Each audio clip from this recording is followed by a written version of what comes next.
So today I have the honor of being with Dr. Berry and Neisha and their family at my fall retreat. This is the second time they have joined me at a retreat, which is outstanding, incredible. So Dr. Berry is here. He's been spending hours with us every day, question and answers, just sharing so much, and nothing really replaces the intimate setting here. And you guys are so busy. You are so productive, so busy, and I so appreciate you being here.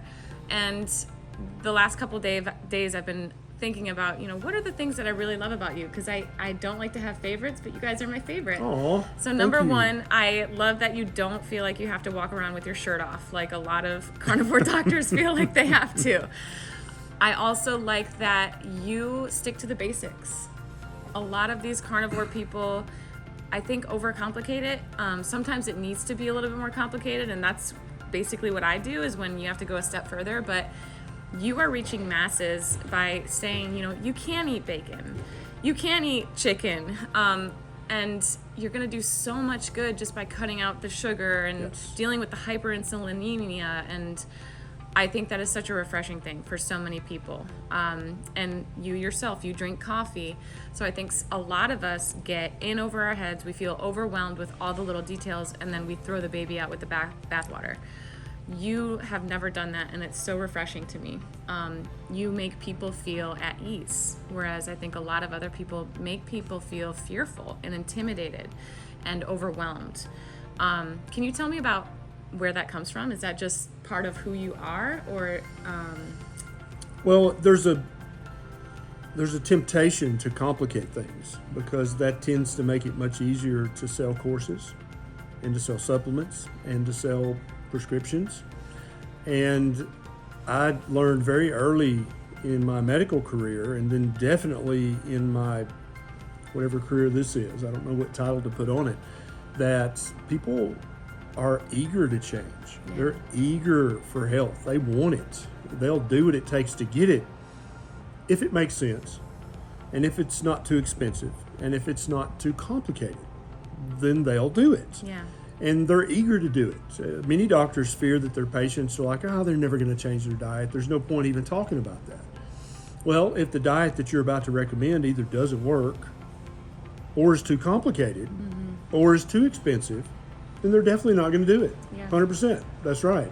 But if you can recommend something that's very affordable and very doable and tasty, sustainable, I find that the average person is more than willing to give it a 90-day try. And you know as well as I do, after you do it for 90 days, you're like, wow, that was amazing. Why would I ever stop? Yeah. And most people have good sense. They understand, if you do this, then this happens, then I should keep doing that. Yeah. And so I think a large part of it, why I do it this way, is that I trust people. I trust their common sense. I trust their motivation. I trust that they want to be healthy. Yeah. And I trust that if they're given a path back to health that looks doable, they'll do it. Yeah. And it seems that that's true. Yes. Someone said, Dr. Berry and Neisha are my favorite too. Thank you for keeping it simple. I think that's the best answer you could give, is I sense that you just sincerely want to help people. And I have the same sort of calling. I don't really need credit. I don't need people to know my name. People get my name wrong all the time. I just want to make an impact. So the fact that I can bring people together, and you guys are here to be a part of this, and we're touching lives, and they're going to go away changed. And that's something that you spoke about, is you're not trying to change the world. You're trying to change people. Just make an impact on one person in a real way, and that has a trickle effect. Absolutely. And I love the bottom-up approach, because we're called to love others. That's what life is about. Absolutely, and that's the only way that the vast majority of us are ever going to have any meaningful impact, is to improve our own health, number one, and number two, to help one other person that we really care about. Yeah. And I feel like that if you do those two things, you win. Yeah. And then if you can help more than you and one other, then hallelujah, have at it. Yes. But if you help yourself and the person you love most, then I feel like that's an accomplished life. Yes, and I think helping yourself is also a precursor to really being effective at helping others. I had to put everything on the back burner, my marriage, my work, everything, to go through what I went through to figure the heck out of everything. I had eating disorders. I was so sick. I was just a wreck, but I'm so grateful for it because I came out with a fresh perspective and appreciation for, you know what, I need to respect my body. I really need to do this thing right. I get one chance, and there are so many other people that are living with mood disorders, chronic pain, so many issues that are rooted in nutrition, and they're not told that. And you experienced that too, personally. You went through a change. You were a doctor, you were overweight, and basically you just woke up one day. Yeah. And you know, when you're a doctor who's supposed to be helping people improve their health, and you find out you are pre-diabetic and you are morbidly obese, that can shake your paradigm a little bit and make you question, well, am I as smart as I thought I was? Because I can't even fix me. And I think that's a true test, is if you can't fix yourself, then perhaps you shouldn't have an opinion about the health of other people. But if you are able to fix yourself, then that gives you permission, in my estimation, to reach out and help that person you care about and say, hey, I fixed my health. Maybe I can help you fix yours as well. And I think that applies whether you're a doctor or a dentist or a chiropractor or a hairdresser or a truck driver. I think that once you have fixed your own health and gotten rid of chronic medical diseases that are caused by an improper diet, I think that you're more than qualified to help people you care about improve their health as well. Yeah, and you do it in such a humble way. So Dr. Berry has a YouTube channel. I hope you guys are subscribed to him. He has a video on every single topic. You can search it, Dr. Berry, and the word you're looking for, and he has a video on it. And you describe it in a way that makes sense to the normal person, but you are a genius. Well, thank you. Yes, I consider myself to be a data nerd, a geek, but you are so admirable to me because people can ask these questions and he just goes, I learned so much by spending 5 minutes listening to Dr. Berry talk. So check out his videos. I learned so much from him. What can we expect from you? What's coming up? Well, we just got a new book published, the Common Sense Labs book, that's available for sale on the website. And I'm working on a book called The Proper Human Diet. Yes. I think there's a television series in the near future that we're going to be working on. And then traveling all over the world, meeting with real people just like you, who are hungry for health and hungry for health improvement, but they don't know exactly how to get started or how to proceed. And the more people we can meet face to face and say, hey, I understand, but here's how you do it. Yeah. And that's kind of what a doctor does, right? Is help people get healthier. Doctor. That's what doctors should do. I'll probably keep doing that. That's awesome. Thank you so much. Thank you for being here. Everyone, please thanks for inviting check us. out. And thanks for the lamb bacon. Yes. All recipe the should be following shortly because it's divine. Yes. Thank you. And you guys do this routinely. Yes. You like to hold these retreats. So, all right, do you have any retreats coming up in the future that people could look for? How can they find you and how can they sign up for this? So we plan to do these indefinitely every spring and fall. Once I have the baby, we'll see how it goes. But we have a spring retreat planned. It's literally 10 days before my due date, so I'll be super pregnant. The special guest is going to be Dr. Kiltz, and it's going to be in North Myrtle Beach, 50 feet away from the ocean. We'll have awesome food again, Billy Doe Meats, North Star Bison, and it's never going to be more than 30 people, so very intimate. It fills up quickly, but you can just email me for the info and we'll go from there. All right. Do you want us to, they can find you on Instagram. It's Tailored? Yes, Tailored Keto Health. Tailored Keto Health. That's it. Also, what diet did you eat before you got pregnant? Carnivore. Hey! Yes, and I did not have a cycle for 16 years before that. Yeah, when you were not eating keto. When I was not eating, actually I was keto. I was keto for 15 years. I got down to 69 pounds with a severe CDiff infection. I was told I wouldn't live past 30 years old, never get pregnant, and then I cut out some foods that weren't even that bad, anti-nutrients. I gave my gut I gave my gut a chance to heal and seal, and now I can eat other foods. I ate popcorn the other day with tons of butter on it, and I'm okay. I ate a sweet potato, and I'm okay. But I thrive on fat and meat. It took you how many months of strict carnivore to heal that gut? I would say Well, I got my period back at 104 pounds, which was about 1 year. 1 year 1 of year. carnivore to Yeah. finally get your period back. Yeah. And then you kept going for a while longer. Yeah. And let me just tell you, you can tell when you look at her that she's healthy. And her uterus agrees.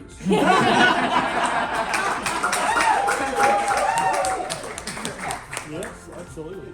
So fine, we'll after this is over, I'll put a link in the show notes to all of Rebekah's links so you guys can check her out. And thanks so much for inviting us. Thank you so much for being Absolutely. We love it. And I'm vlogging all this, so if you want to see exactly what we're doing, I know you can't see me, but you can hear me. If you want to see exactly how this retreat is going on, go subscribe to my channel. Okay, this is weird. Should I be talking? That's great. I'm like just a talking voice. I don't know. All right, go subscribe to my YouTube channel because I've been vlogging our time here and talking to Rebekah more, and we're gonna do some stuff coming in the next few days. So make sure if you're interested in this kind of thing. And why aren't you subscribed to my channel anyways? I mean, come on, get with it. What's your channel name? Neisha. Okay. It's just my Neisha. name. Yeah. It's my name. Tanya, how do we find a doctor in our area that knows all these things, what to test for, etc.? Any key words we should look for when we're looking for a new PCP? Yeah, so I have a video on this channel called How to Find a Low Carb Doctor Near You. And there are 6 or 7 websites that you can put your zip code in, and it'll tell you where the closest keto, low carb, carnivore friendly doctor is. More and more doctors are jumping on board with the low carb way of eating. And so watch that video, put your zip code in, and you'll find a doctor near you. Even if it's a 2-hour drive, I promise it's worth it to have a doctor who understands a proper human diet and is not going to give you shit for eating it. Mm-hmm.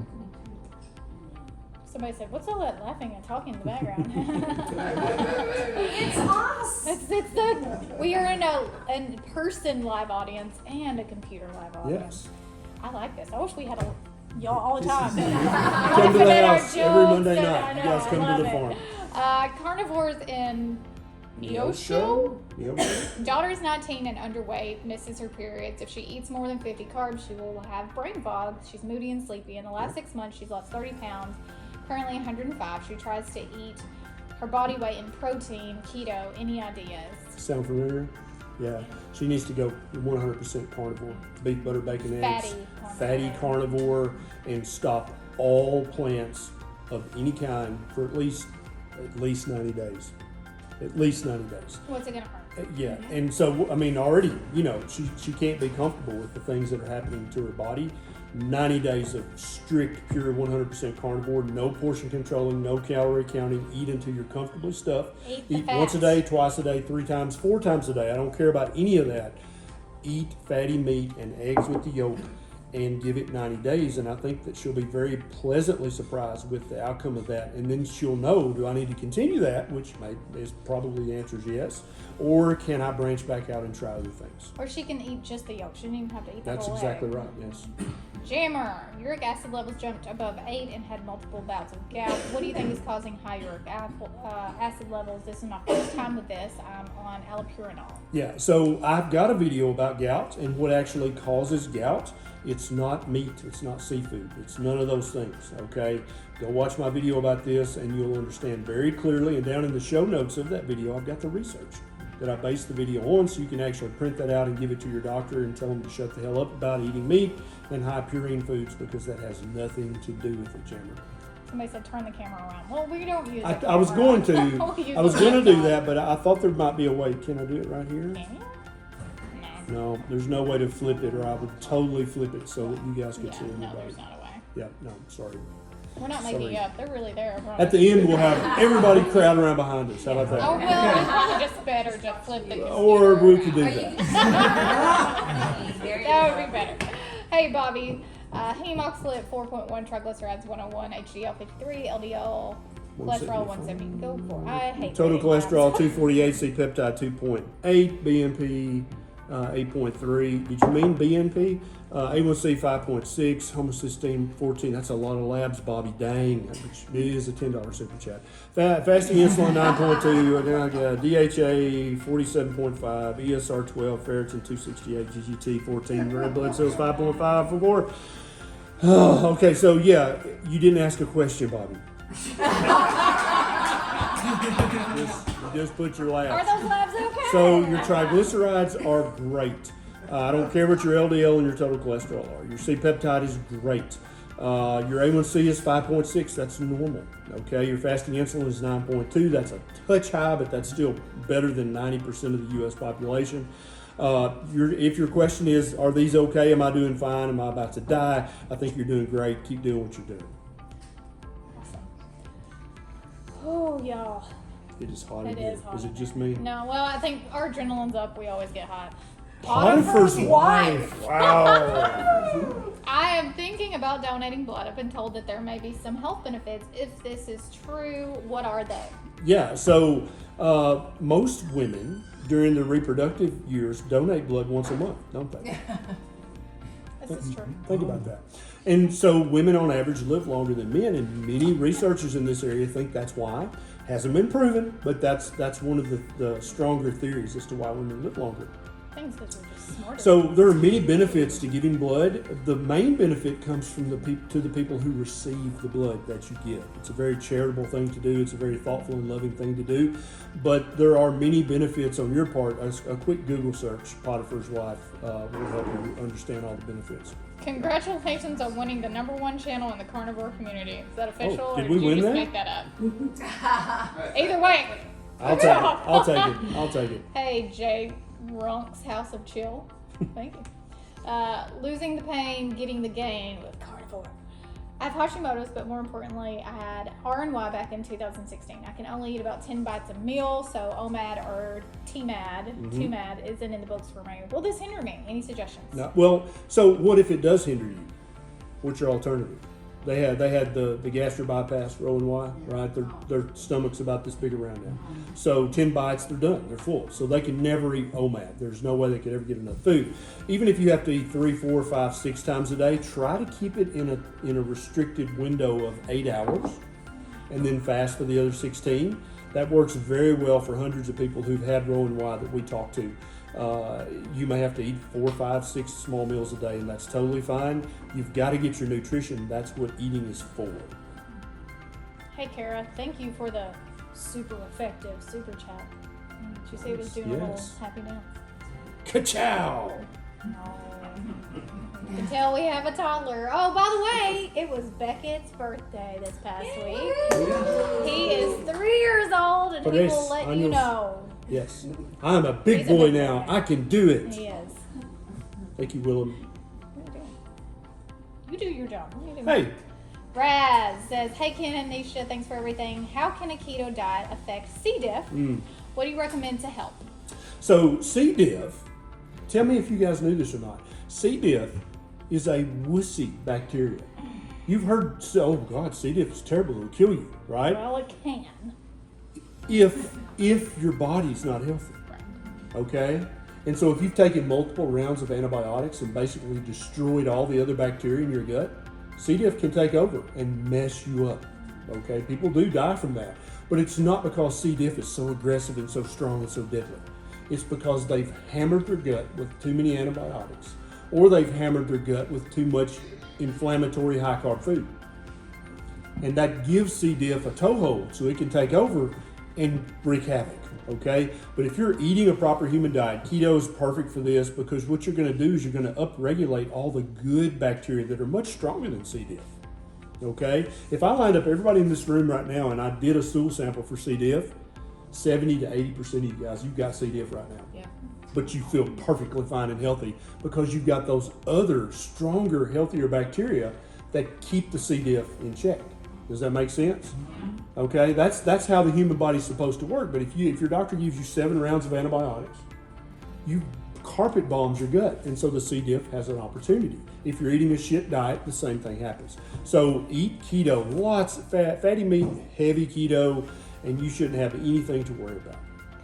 All right, Danette wants to know about Mighty Network. So we're not gonna get into this tonight, but I'm just gonna say this: if you are in the Patreon group already, please watch the live stream tomorrow. We're gonna answer all your questions in there. And starting on November 1st, if you want to join the Mighty Network Proper Human Diet community, it will be open. We'll have the link available. You'll see it everywhere. We're gonna talk about it. You won't miss it. Don't worry, we're gonna get you in there. So magnesium, potassium, sodium chloride, even on the most basic medical panel, those are checked because they're literally vital that they have to be in this very narrow range. Now, so they're elements on the periodic table of the elements. You guys remember that from high school chemistry, right? They cannot be created or destroyed. They're either in the food that you eat or the supplement that you take. Okay, your body cannot make them unless your body is capable of nuclear fusion, which is not. So they're essential. Now, many of the other minerals are probably just as important, just as vital, but they haven't been researched as thoroughly. They haven't been used as extensively in medical care. And so we don't know if they're that vital, but it makes sense that any mineral, any electrolyte, any element that your body very tightly controls in your blood, what the level is, that's probably very important. Makes sense, right? Because anytime your body tightly controls something, it's costly, it's expensive for your body to do that. You have to spend ATP to do that. And so your body is not an idiot. That's the basic principle of this. Your body's very wise, very ancient, very intelligent. And so if it's spending energy to do something, that's probably an important thing. And so that's why I developed the daily minerals with Keto Chow, is because those minerals, you can't tell me that's not important. And with the current state of farming, agriculture, either the minerals are just not in the soil, or the soil's been so improperly farmed that they're locked up. And because there's no bacteria and fungus to break them out so that they can get into the food. And so I'll be happy one day when nobody in the United States needs the daily mineral drops. That'll be great, because that'll mean we fix the land. But until then, you might need those. Yes, sir. About these minerals, we use it on a daily basis, but the taste is... Taste is I just said back here, you gotta work on the taste. So what we do, we adding the apple cider vinegar. That's a good. Is that okay? That's fine. And that is Yeah. pretty nice drink. Yeah, and so everything we do, we're trying to mimic how humans have lived for the last 2.5, 3 million years on the planet. And so they didn't take a shot of daily minerals every morning, right? They got minerals from groundwater, they got minerals from the meat, the blood and the meat that they ate, and they got it over the course of the day, right? And so we've got the little squirt droppers, and so every time I cook a steak, I'll put 20 drops, because on a steak it just tastes salty. But if you take a shot of it, it's you know, good medicine tastes bad. That's a law. You can make your water for the day and add 20, 30, 40 drops, and then now you've got mineral water. Yep. And that water, when you make that mimics the groundwater that our ancestors drank exclusively. Because remember, there was no Gatorade. Right? And that probably didn't taste great, but you need that. And so that's an excellent way to do it. A lot of people make their own mineral water with reverse osmosis or distilled water and then add the minerals back. Because God knows if your local municipal water supplier, are they doing their job? Heavy fluoride. Yeah, they're probably putting a little extra fluoride because it's good for you. You know, they think they're doing the community a service. I have one suggestion for them. If you make your own bone broth, I don't salt my bone broth, There you go. and then I put that in, There you go. and then it's just like he said, it tastes salty and you don't know. Yeah. In it's food, at it all. tastes salty. So if we make scrambled eggs for Beckett, 5 drops. He can't taste that, but now he's getting the minerals that his body needs. And there's a million ways to use it over the course of the day without just taking that morning shot, which I don't find it that unpleasant, but some people think it's hideous. So you can put it in or on something hot and it's not gonna... That's right, because remember, it's a mineral. These are elements on the periodic table. Unless your stove gets to about 100,000 degrees, it's not going anywhere. Yeah, because it's a mineral, that's right. Is the minerals found in, like, if you had well water, would they be in it? Yeah, a lot of well water has a good supply of minerals, not as much as in the mineral drops, but yeah, well water, if you have access to it and it hasn't been polluted upstream, that's excellent water, excellent water. And you'll hear people talk about soft water or hard water. That's just the minerals in it. That's what that is. Oh, yeah, That's what they mean by that. And so, Is it safe to drink like a hot water? Yes, definitely. That's just a different mineral makeup. And so the actual, the thing, you know, the water cartridges, the softeners, Yeah. that's just sodium bicarb. Yeah. And it binds to the minerals and drops them out. So you're literally demineralizing the water. But yeah, hard water's fine to drink. Because we have our well water, and it's Yeah. they say it's Yeah, pretty. and so if you don't have a Monsanto plant or fracking, you know, up vineyard, that's well water's perfection. Yeah, It's pretty deep too. It's like almost 600 feet. right. Wow. right, right. Holy moly. Yeah, but you can't. At this point, with modern technology, you can't take for granted that that's pristine. I know. Yeah. Sad to say, but that's true. But it probably is perfectly fine. But better than city water. Yeah, Yeah, you get it that's true. tested. Yeah, absolutely. What else? Yes. I'm diabetic, and I have trouble, even when I'm really strict carnivore or ketovore, Yeah. with having high blood sugar.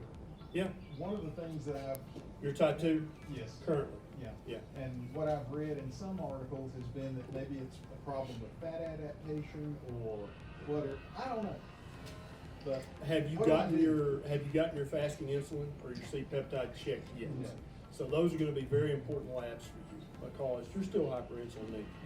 And it's not that you're doing anything wrong. And that's a lot of people think, oh, once I start a proper human diet, everything goes back to perfect immediately. And you've been type 2 diabetic for how many years? 15 years. And you were probably type 2 diabetic for years before that, and you didn't know until you were like, dude, I'm thirsty all the time. I'm gonna go see the doc. But so you've had type 2 diabetes for 20 years, and you've probably had pre-diabetes for 10 extra. So you can't expect your body to just be like, boom, okay, back to normal, back to optimal. It's gonna take months and months, if not a year or two, for all your metabolic mechanisms to calm down and to go back to the normal way. And so that's why every 3 months you need a A1C, a C-peptide, and a fasting insulin, and a lipid panel to check your triglycerides. And so that way you can see if those numbers are good, you know you're not doing anything wrong, even if you're still getting 150, right, every now and then. It's just going to take time. And I recommend for anybody who's pre-diabetic or type 2 diabetic, keep taking your metformin, your glucophage, your berberine until your A1C is 5.6. No need, because a lot of people just want to quit the medicines. And some of them are just a stupid waste of money. But some of them help with the metabolism until it's healed itself. I did get off of over 300 units a day of insulin. Right, and that's a huge victory. Huge victory. Some people, when transitioning to higher fat, can get diarrhea. Some people get constipation, but generally it will level out. Anytime you adjust your macros, you can expect some changes, which is why I always recommend to go slow. If someone's bumping up their fat or protein, then I'll say try 5 to 10 grams per week, because the body, God created us to be adaptive. So going slowly really is probably the best way.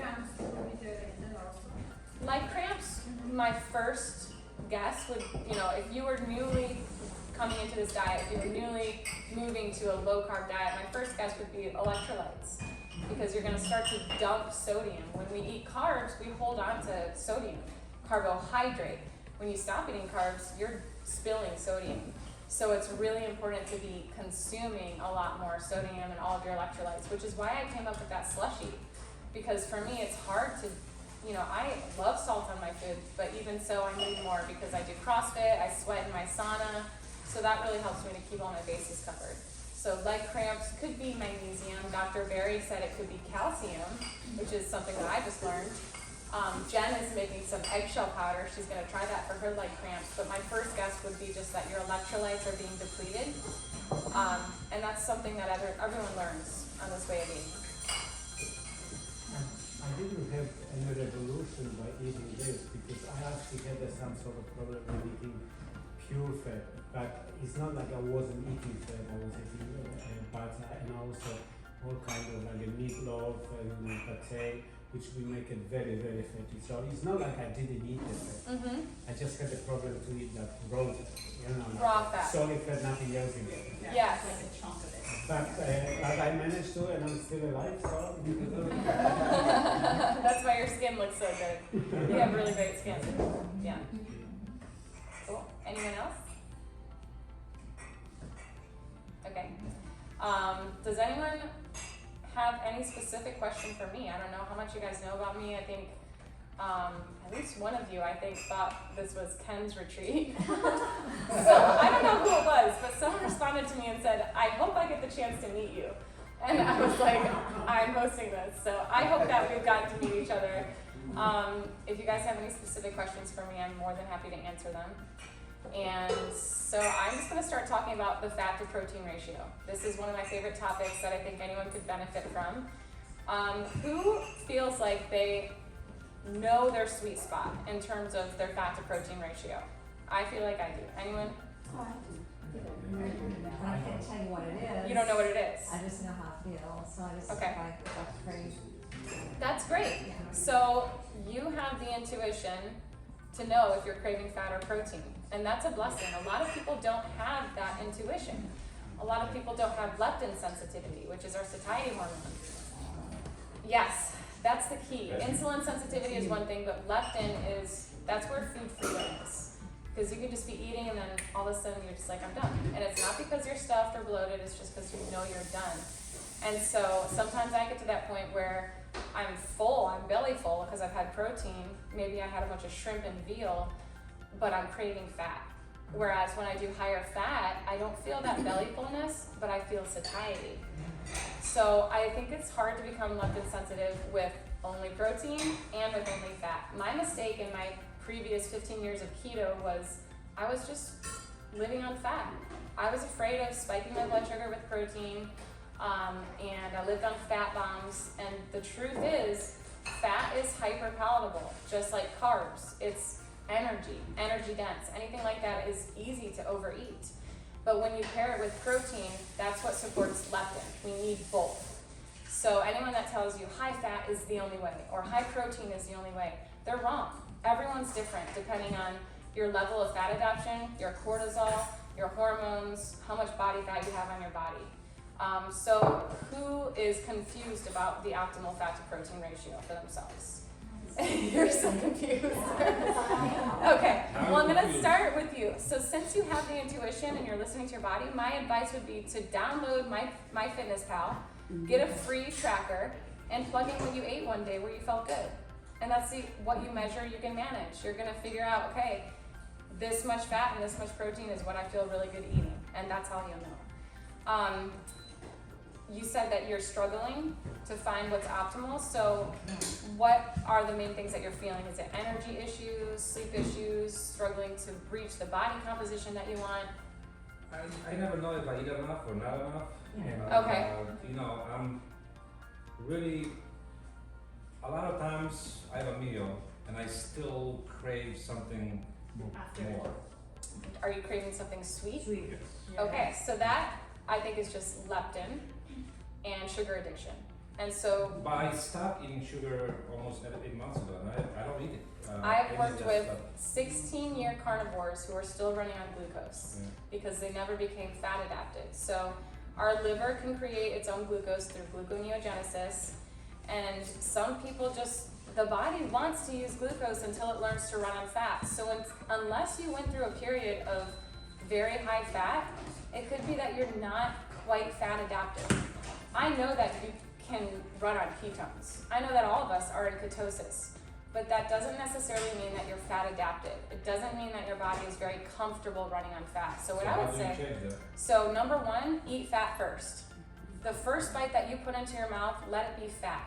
Because when you break a fast, your body is hungry, it's looking for fuel, and it's gonna register what you give it first. So let that be fat. Basically, you just want to make the signal very clear. So anytime you're going to sit down, even a strip steak, eat the fat cap first. And that's going to just tell your body fat is your fuel source. And then on top of that, I would say add fat to your meals. I would aim for at least 1.5 to 1 fat to protein in grams.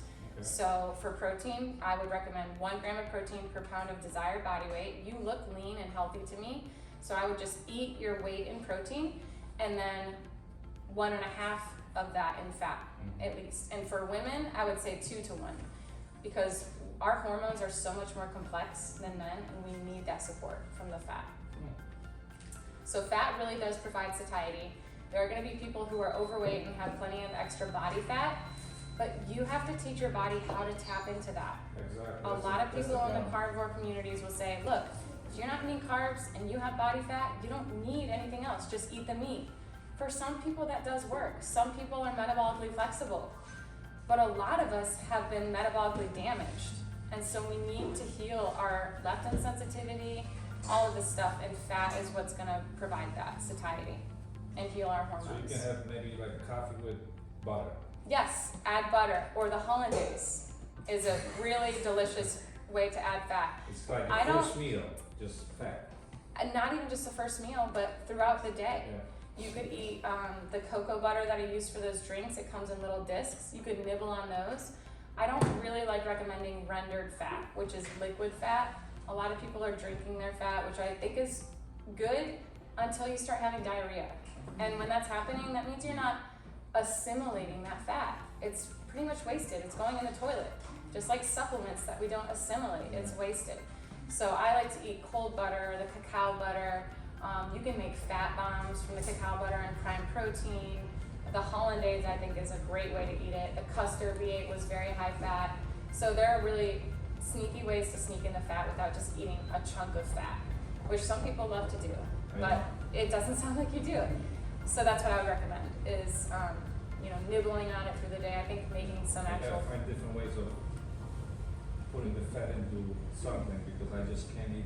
I can't just cut out some butter and just eat it. Just Yeah. can't. Well, have you enjoyed On top of steak or something? egg yolks? Yeah. Oh, I mean, I love egg yolks. I can eat them raw. Good. Egg yolks are 5 grams of fat and 2 grams of protein. So that's a perfect 2-to-1 I fat to usually have protein ratio. six eggs in the morning and like 6 strips of bacon. That's my breakfast with butter. And this will also change as you continue to eat carnivore. Your taste for fat will change, generally increase.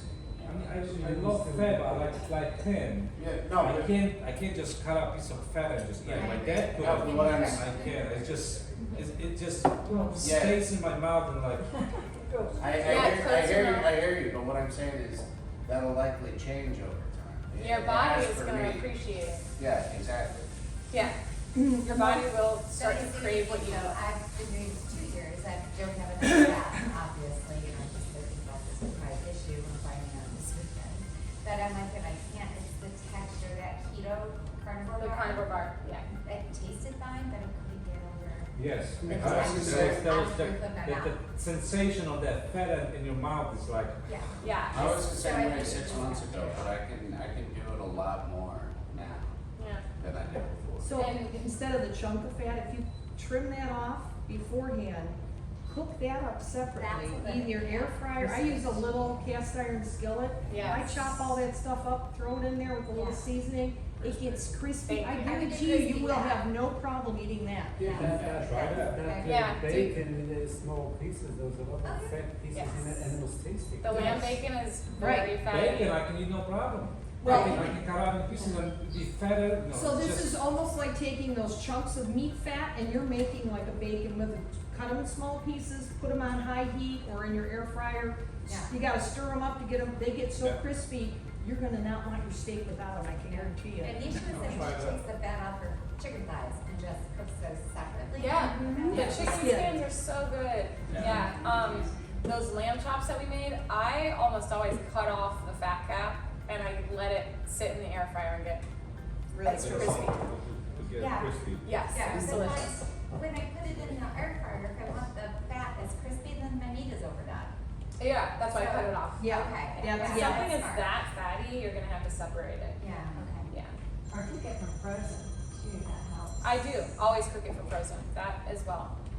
So yeah, getting more fat is a trick that a lot of people struggle with. I think eggs are really great for adding fat, whether they're scrambled, an omelet, the Yeah. custard I I made. can't live without eggs. That's what I'm saying. I mean, the first day there was no eggs here. You're like, what are we gonna eat? Withdrawal, right? I mean, I love meat, but I gotta have my eggs. Oh, well, we have plenty of eggs if you need to make your own.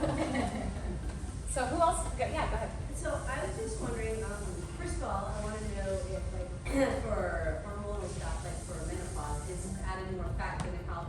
And second of all, do I have to like, excuse me, count and know how much? Like I see everybody's like, oh, I'm 80% fat. You don't. I have no idea. Yeah, and you don't. And Again, it depends on the person. So for you, you seem very metabolically flexible and healthy to me. I don't know how your hormones are. If you're at a stall, if you're at a plateau, and you've experimented with higher fat, lower fat, but you still don't know what you're doing, then I would say just download MyFitnessPal, because what you can measure, you can manage. You're gonna figure it out within 5 days. So my history, just to give you a little bit of background, I remember just vividly when I was 7 years old. I grew up in a family in New York City in Manhattan. We didn't have a car, we walked everywhere, we were healthy people. My parents were Eastern European and what Kim Howerton now calls fluffy, which I think is a delightful term. But we ate well. We didn't never have dessert, but dessert was a rarity. We walked to the grocery store, we shopped and went to other stores if things were on sale, all that kind of great stuff. Yet I remember on my way home from school, and bear in mind, this is the 50s. So in the 50s in Manhattan, you actually did walk to your elementary school and back home without fear of being knifed. So I stopped at a candy store on the way home from school. And even though I wasn't raised to think about food and being guilty about food, I bought the candy bar with my allowance. I didn't steal it or anything. I just went and bought the candy bar and had this terrible sense of shame of that I really shouldn't have done that. It shouldn't be, and I don't really know where that came from, but my entire life after that was feeling bad about food, just automatically. And it wasn't my parents' fault. I obtained this somewhere from somewhere. And it probably wasn't in the news or on TV either, because all I was allowed to watch on TV was Captain Kangaroo. That was it. Nothing else went on TV. And my parents watched world news in the evening, and we didn't use the TV other than that. So, again, we're talking 1950s. So then, the weight discussion that I had with my doctor was at 16. I was 16. And I was 160 pounds when I was 16. And I said, that's bad, right, to him. And he says, yeah, that's bad. I think you should start Weight Watchers. Weight Watchers had become a thing, or organized and became a company in 1963. So this was between 1966 and 1967, somewhere in that time frame. So off we went. My mom said, okay, well, if you have to join Weight Watchers, we'll join Weight Watchers, and yada, yada, yada. At some point, I've done Weight Watchers, I can't tell you the number of times. At some point in my journey, I became a lifetime member of Weight Watchers, but it never stopped. Every single time, you lose some weight, and then you gain it all back. It just seemed to be the natural progression of things. I was this chubby kid, I wasn't popular, all that kind of stuff, and probably the worst thing I ever did in my life was take amphetamines to lose weight. And I did that. I had just had my daughter, which was my second child, and just had she was maybe 9 months old to a year at the time. And I managed to score some amphetamines, black pills. I don't actually remember how I got them, but I did get them. Wow. And there wasn't internet then. There was no such thing. I managed to figure it out. And I dropped from 256 to 132. And I remember being on a cruise ship in 1981 and at my 132 pound weight, and I was avoiding the food and standing online and mumbling like, I shouldn't eat this. And this lady comes up to me who I didn't know from anybody, and she said, my dear, you are so thin. What are you talking about that you shouldn't eat this? And I never looked in a mirror and saw myself as thin. I was still the fat kid, the fat adult, who constantly worried about food, constantly didn't eat, constantly worried about whether or not I should have a dessert or not, constantly worried about whether I could have a drink of alcohol or not, just because my whole psyche was based on this fat thing that was going on through my head. So I gained it all back, obviously, because that's what we do. We don't realize, we don't see the picture, we don't understand why it worked, or why it didn't. I mean, I do in this case, because this was pills, and then you stop the pills, and then of course you gain it all the way back. Okay, I did every diet. Probably everybody here has done every diet. We go Nutrisystem, we go Jenny Craig, Weight Watchers umpteen million times. And weight was not my only problem. I had depression, I had fibromyalgia, I had a lot of joint pain, and I was exhausted all the time. Now, some of that was from having 4 kids, but some of it was just not eating well. Just constantly dieting, constantly watching the calories, undoubtedly under 1,000, because heaven forbid if you actually ate seconds or ate anything more. So that's basically was my whole life. Okay, so now let's fast forward to keto and where we got there. So of course, me, like myself, like many other people, I gained a lot of weight in the beginning of the quarantine. We were sitting around, there was no exercise, we really weren't supposed to go out and wander around, you didn't get out in your car and go shopping, you had delivery. So we got to be famous DoorDash people and Uber Eats people, and everything, the food was pouring in, and it was like sitting around, and it was like, well, who the hell cares? You know, I'm just gonna eat. I'm just gonna relax. I haven't ever let myself do that before. I'm just gonna eat, I'm not gonna worry about it. Well, I put on about 15 to 20 pounds in about 2 months. Very simple. Now that's not that surprising because a calorie restricted diet, which is what I was following all along, if you undo that, you're probably going to gain weight. I mean, it is the way it is. And what I did was start Weight Watchers again. So early March was quarantine, or mid-March. By the time I was in middle June, I had realized this was not the best thing. And I went back to Weight Watchers. And then I don't know if anybody's experienced what I call the switch, when it flips. Like all of a sudden, you just know what you have to do. It's just like determination takes over finally, and you make a decision. It's what maybe some people saw something in the mirror and they just said, oh, I'm done, I gotta do this. But anyway, my switch flipped. So that's when I started keto. These are some pictures. The 2 red shirt ones are since September of 2020. And that's when I was about 210 pounds. The last one was March of 2021, so you can see that I was making some progress, at least a little bit, as we move along. So what I did in September 2020, when I gave up on Weight Watchers, I said, okay, what worked in the past, at least a little bit? And what had worked for me in the past was Dr. Atkins' diet. He came out with the book in 1972. Somewheres around 1973, 1974, I decided to follow it for 3 months, and I lost 35 pounds. Gained it back because at the time, nobody talked about lifestyle. Nobody talked about the idea or the concept of having a way of eating that you wanted to live with for a long time. That just didn't exist back then. So you take out his book, you follow his plan, you lose the weight, and then you slowly go off of it, right? And guess what?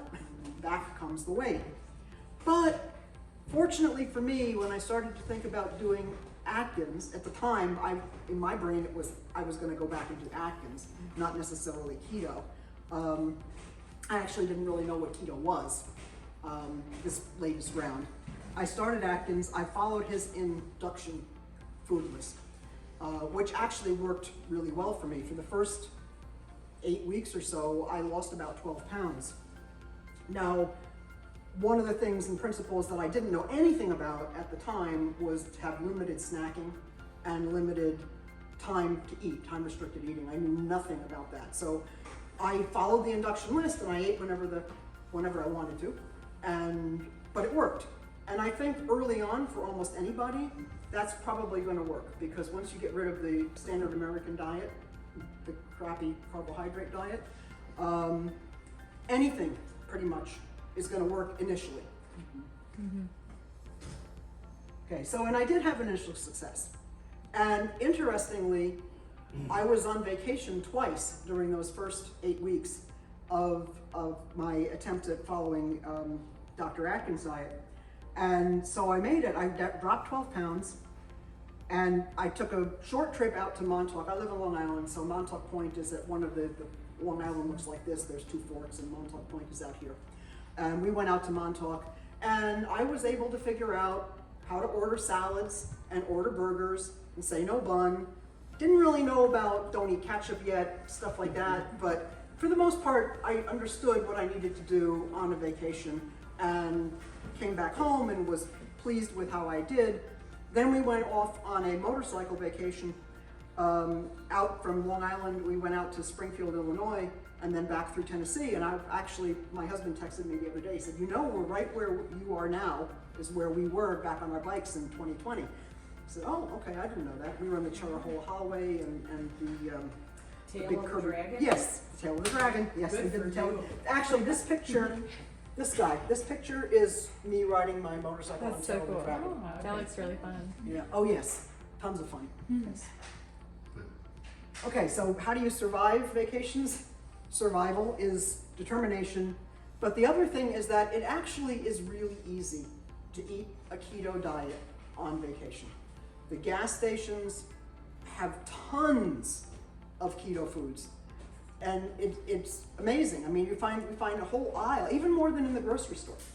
You find them in the gas stations. You have cheese sticks, you have meat sticks, you have jerky, you have chicken salad, you have egg salad, you have hard-boiled eggs, just tons and tons of stuff. So what we did is every time we got gas, we go into the gas stations and I'd grab my pile of keto foods. I couldn't carry, normally when I travel I take a cooler, and in my cooler goes my heavy cream and my cheese sticks and my meat sticks and all that kind of stuff that needs to stay cold. Can't do that on a motorcycle, there's just no space. But we did learn how to stop at all the gas stations and stop and get keto treats. And dinner, you order steak and salad, or burgers and salad, or burgers and cheese, or burgers and bacon. It's actually very easy. The hardest thing was breakfast, because even though my husband is a type 2 diabetic, certainly 2 years ago, he had zero interest in eating the way I was eating. And I sat and watched him eat those cinnamon rolls at the Holiday Inn Expresses every single morning. She says, OMG. Yes, I mean, it was not easy. It was like, okay, I'm not gonna eat that. I also realized that if I had been on Weight Watchers, I would have eaten it. Because they're 420 calories. Wow. And something like 6 points. And you're eating 21 points plus your unlimited 50-something points for the week. So you make this swap, and it's poison. Wow. You don't realize it, but when you're doing calories and not counting carbs, you can make excuses all day long for what you want to eat. And it's horrible. Yeah, it's absolutely horrible. And it's why, for most people, Weight Watchers works for a little bit, and then it doesn't work.